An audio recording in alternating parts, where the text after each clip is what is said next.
Le Front National, qui lui n'a pas de problème de nom pour l'instant, parce qu'il est possible qu'il le change un peu plus tard. Problème de ligne dans l'immédiat, sortir ou pas de l'euro, telle est la question. Voilà la réponse de Florian Philippot sur notre antenne ce midi. Mais je pense que nous, on a fait le travail. Après, à la toute fin, peut-être qu'il y a eu une espèce d'incompréhension parce que certains ont voulu faire croire, hors de nos rangs, que nous étions favorables à 2 monnaies dans le portefeuille en même temps, ce qui n'a jamais été notre ambition, ce qui a pu stresser certains électeurs. Donc en fait, on avait mal compris. Quand Marine Le Pen parlait de 2 monnaies, l'une dans nos portefeuilles à nous, l'autre pour faire les transactions au niveau de l'Europe, c'était pas du tout le projet porté par le Front National. Je sais pas, moi j'ai toujours pas compris en fait, pour être honnête. J'ai toujours pas compris quelle était leur position. Mais pour aller au bout de l'argumentaire de Florian Philippot, j'ai pas compris en écoutant Marine Le Pen. C'est pas à cause de vous, Magali, que j'ai pas compris. Donc voilà, non mais au-delà de la boutade, il y a un énorme sujet en ce moment, c'est-à-dire que tous les partis sont traversés par une crise d'identité aujourd'hui politique, et je pense que le Front National est celui qui est le plus touché en fait. Et ça ne se voit pas parce que les médias ne traitent pas le Front National de la même manière que les autres partis, c'est-à-dire qu'on a moins accès, mine de rien, à ce qui s'y passe, on sait moins de choses, il y a une plus grande opacité de leurs débats en interne, etc. Quand on suit le Front National, ce serait compliqué, Renaud le sait, il l'a fait pendant des années. Donc c'est la première chose.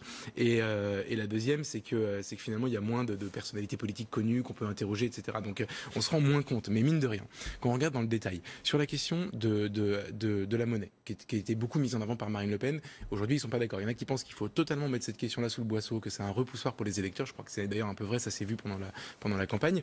Et puis il y a Florian Philippot, qui est, je crois, numéro 2 du parti, qui lui dit si on abandonne cette question-là, je m'en vais. Donc il y a un bras de fer qui est en train de se passer. Soit en gros, il récupère la ligne du parti et il reste au parti, soit il partira. Mais ça va forcément, il va se passer quelque chose.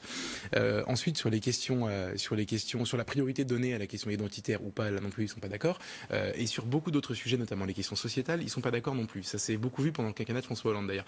Donc ils sont aussi d'accord sur plein de choses par ailleurs, mais bon, il y a beaucoup de sujets qui les opposent, et notamment des sujets stratégiques. Et puis il y a la question de Marine Le Pen aussi, qui est un peu remise en question maintenant, même si c'est très discret, depuis sa prestation au débat télévisé d'entre-deux tours. Tout ça pour vous dire que c'est un parti qui jusqu'à présent ne souffrait jamais de remise en cause de son chef, ou presque jamais. La scission de Maigret en 99, 17, je sais plus. Et puis après, il n'y avait plus jamais eu de remise en cause du chef. Aujourd'hui, il y en a un peu une qui est sous-jacente, qui est latente, qui commence un peu à monter. Deuxièmement, la question de la ligne, ça n'a jamais vraiment été un sujet. Ils ont été ultra-libéraux dans les années 80. Après, ils sont devenus totalement eurosceptiques. Et ça, entre-temps, personne n'a trouvé à redire. Et aujourd'hui, ils ont cette question-là qui se pose. Il y a aussi le départ de Marion Maréchal Le Pen, mine de rien, qui fait réfléchir aussi la base, puisque la base était acquise à Marion Maréchal Le Pen. Toutes ces choses-là font qu'il y a un cocktail assez explosif quand même, avec des échéances législatives qui peuvent être assez mauvaises. Un congrès, je crois, qui arrive l'année prochaine. Tout ça pour vous dire que finalement, on ferait bien de s'intéresser un peu à ce qui va se passer dans ce parti. Je crois que les débats vont être très violents. Oui, je crois que sur... Geoffroy a tout dit, mais je vais essayer de le répéter, mais en moins bien. Non, mais sur la question de l'euro, pour reprendre l'extrait de Florian Philippot que vous évoquiez tout à l'heure, quand il dit on n'a pas compris, je crois que celle qui n'a pas compris, c'est Marine Le Pen. Et en tout cas, elle a été incapable, pendant le débat, d'expliquer la ligne du Front National sur l'euro. Et en l'écoutant, j'avais cru comprendre qu'il y avait, et c'est ce qu'avait cru comprendre d'ailleurs Emmanuel Macron de façon assez astucieuse, qu'il y aurait demain 2 monnaies dans le porte-monnaie. Elle a expliqué qu'on avait utilisé d'après elle l'écu pendant des années, que les entreprises vont utiliser l'écu, etc. Bon, bref. Donc on voit bien qu'à travers ce crash qui a été le débat présidentiel, s'est posé la question de la compétence. Du parti et surtout de la chef du parti. Et ça a explosé aux yeux d'abord de millions de Français, mais aussi au sein du Front National, y compris d'ailleurs aux yeux de Florian Philippot. Cette question-là de la compétence, dès lors que Marine Le Pen prétend devenir présidente de la République, elle prétend faire de son parti une formation de gouvernement, on a bien vu qu'elle n'était pas au niveau. Donc c'est la figure du chef qui a vacillé. Voilà, malgré les énormes antisèches qu'elle avait sous les yeux, ça n'a pas marché. Florian Philippot, il l'a très bien vu. Et c'est pas le seul au sein du Front National, il y en a beaucoup qui l'ont vu. C'est pour ça que quand vous dites que le Front National n'a pas de problème de nom... Oui, pour l'instant, parce qu'effectivement, ce n'est pas exclu qu'il change de nom. Mais en fait, moi, je pense que le vrai problème de nom qu'a le Front National, c'est pas le nom Front National, c'est le nom Le Pen. Voilà. La vraie question qui se pose, que devrait se poser, et en tout cas que peut-être certains au Front National et peut-être Florian Philippot commencent à se poser, c'est est-ce que le problème de nom du FN, c'est pas le nom du parti, mais le nom de la chef, parce que le nom de la chef renvoie évidemment au nom du fondateur, et qu'on a vu lors de ce débat, encore une fois, qui est quand même un moment historique assez fort du fait de l'impact que peut avoir un débat d'entre-deux tours de la présidentielle, et on s'en souvient des débats d'entre-deux tours de la présidentielle, on garde des séquences, des morceaux pendant des décennies, des années, ça marque des identités politiques. Je pense que ça va marquer profondément l'image que les Français ont de Marine Le Pen.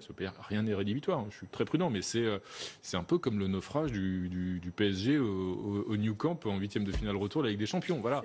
Ça va marquer pendant des décennies le PSG jusqu'à ce qu'un exploit futur du PSG efface cette tragédie footballistique. C'est exactement le même problème qui se pose à Marine Le Pen, à toute proportion gardée. Et c'est vrai que je pense que ça, c'est ce qui fait... ce qui ébranle profondément la statue du chef au sein du Front National. Et comme le Front National est un parti différent dans son fonctionnement interne, si jamais l'autorité se fendit en son sommet, et s'il commence à être contesté, la probabilité... La potentialité d'une crise est beaucoup plus rapide que dans une autre formation politique. Ça peut aller beaucoup plus vite, de façon beaucoup plus brutale, beaucoup plus violente. Je me souviens effectivement de la scission Maigret 98-99 qu'évoquait tout à l'heure Geoffroy. Moi, je l'avais couverte abondamment et j'y passais mon temps. Et il faut reconnaître que la plupart des observateurs à l'époque qui avaient le nez sur le Front National n'avaient pas pressenti que ça irait si vite, si fort, si violemment en l'espace de quelques semaines et même quelques jours.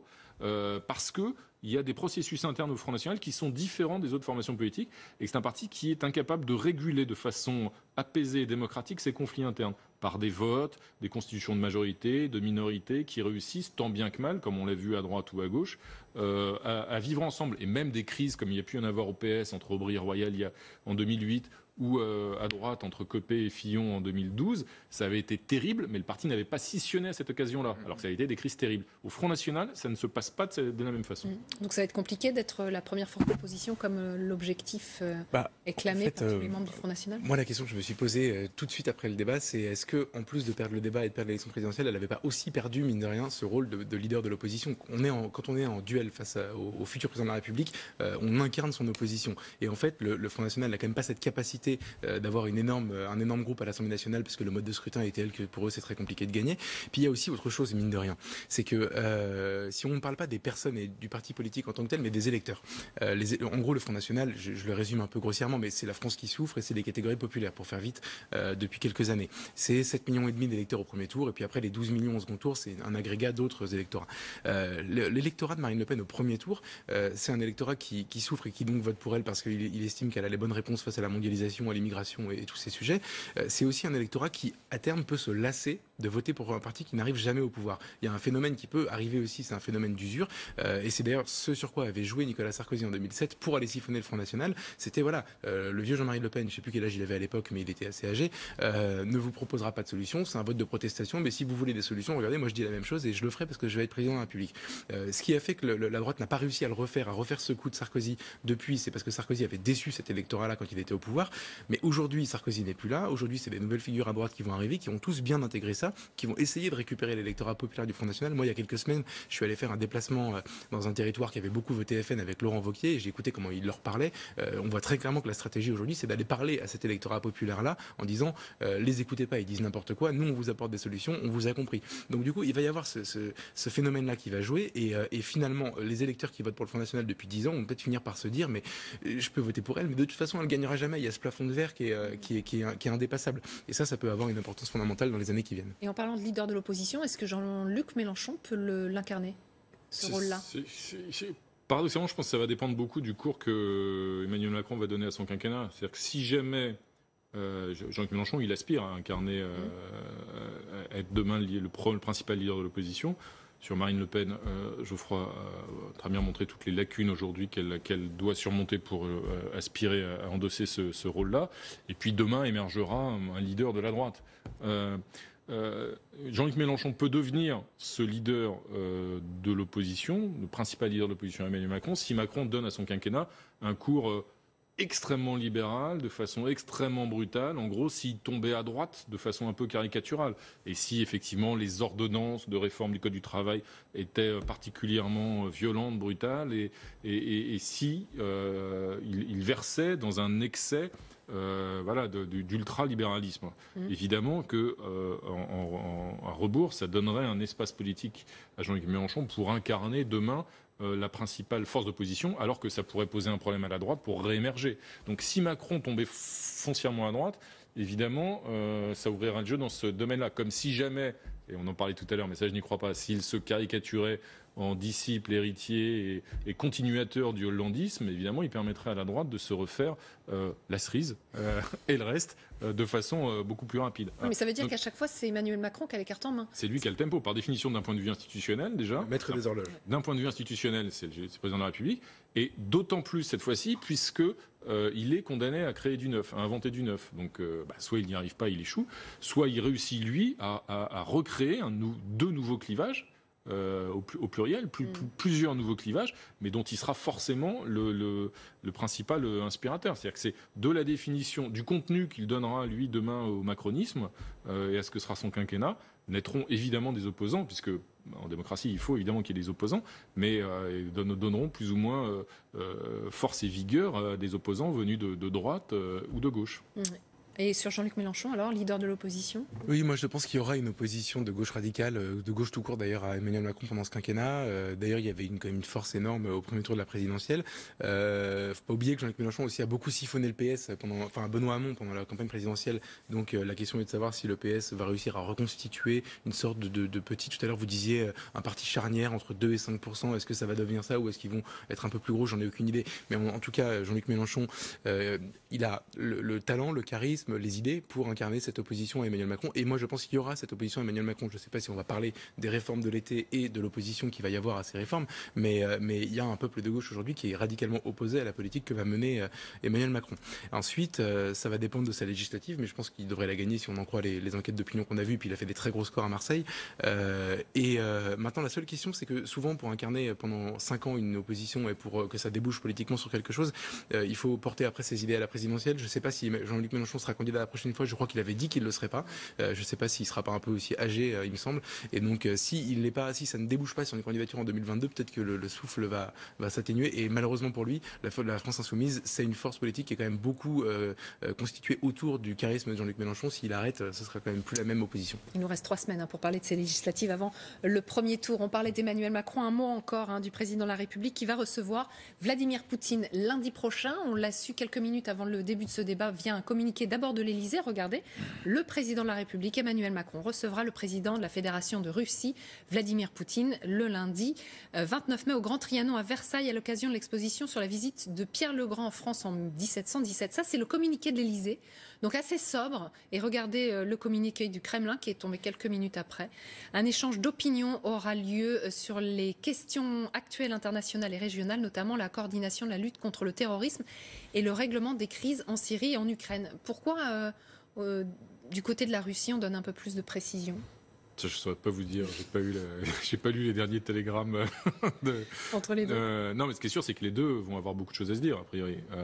Et que dans l'équipe d'Emmanuel Macron, beaucoup supputent ou ont supputé ces derniers mois sur des influences, pas forcément venues de Vladimir Poutine, mais en tout cas des influences russes assez hostiles à l'élection d'Emmanuel Macron. Donc, j'imagine qu'ils ont des choses à se dire. Il faudra souligner que aussi quand même Emmanuel Macron est un hôte qui sait recevoir, puisque donc cette rencontre aura lieu à Versailles. C'est quand même pas. Ce qui est assez amusant d'ailleurs, c'est que historiquement, on se souvient du premier G7 de François Mitterrand en 1982, si je me trompe pas, qui était à Versailles aussi. Donc il y a Macron et peut-être probablement, et on l'a vu d'ailleurs dans ses premiers pas en matière de communication, et puis cette fameuse dimension jupitérienne qu'il prétend donner à la fonction présidentielle, il est sûrement plus un disciple de François Mitterrand que de François Hollande. C'est trompé de François. Il y en a certains qui se sont trompés de François. Peut-être lui permettre de durer plus longtemps d'ailleurs. Mais donc ils vont avoir beaucoup de choses à se dire. Après, sur le fond, là aussi d'ailleurs, Emmanuel Macron illustre une forme de, comment dirais-je, de rupture ou d'inflexion par rapport à Hollande. Hollande a rencontré Poutine. Il a participé à la négociation des accords de Minsk, etc. Mais en même temps, il a toujours affiché publiquement de vraies réticences, même si les intérêts de la France nécessitaient d'entretenir évidemment des relations avec la Russie. Macron, visiblement, inverse la charge de la preuve. C'est-à-dire qu'il faut de toute façon évidemment parler avec la Russie, qui est un partenaire incontournable, même si on est en désaccord sur tel ou tel dossier, notamment parmi ceux qu'énumère le Kremlin dans son communiqué. Mais ça vient ensuite, une fois justement que les deux hommes se sont rencontrés.